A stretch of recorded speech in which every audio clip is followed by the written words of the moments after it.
আপোনালোকে ইয়াতে কি কি খেতি কৰিছে?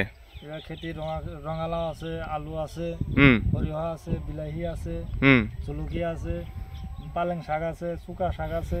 মানে মাটি একদম খালি ৰাখা নাই আৰু? মাটি খালি ৰাখা নাই। আচ্ছা, সাতটা চেম্পাৰৰ পানী লৈ আছে, মাটিও আছে 70 বিঘামান মাটি হ'ব কমচে কম। আচ্ছা আচ্ছা, আৰু বেলেগ হেৰিটো নাই ইয়াতে? আমাৰ এই পইণ্টৰ পৰাই পানী পাই আছে? এইটো পইণ্টৰ পৰা পানী আছে। আচ্ছা আচ্ছা আচ্ছা, ধুনীয়া আছে, পানী ধুনীয়া? ধুনীয়া পানী। আচ্ছা, পানীৰ অসুবিধা নাই। খেতিৰ পৰা লাভৱান হৈছে হয়নে? এয়া জলকীয়া ন, তাৰপিছত বেঙেনা আছে, এয়া বিলাহী, লাও আছে, ৰঙালাও আছে, পানীলাও আছে, আৰু এয়া আলু, বিভিন্ন বস্তু খেতি কৰিছো। আৰু এয়া আলু ন, এয়া সৰিয়হ, এইটো আমাৰ চেম্বাৰটো ন? আচ্ছা, আৰু চেম্বাৰ আছে জানো, বুজিছোঁ। আৰু এইখন চাং পানীলাওৰ চাং, মানে গোটেইখিনি কৰিছে আৰু চব বস্তু লগাইছো আৰু। আচ্ছা, মাটি আৰু ই থোৱা নাই আৰু। ঠিকে আছে, ধুনীয়া লাগিছে।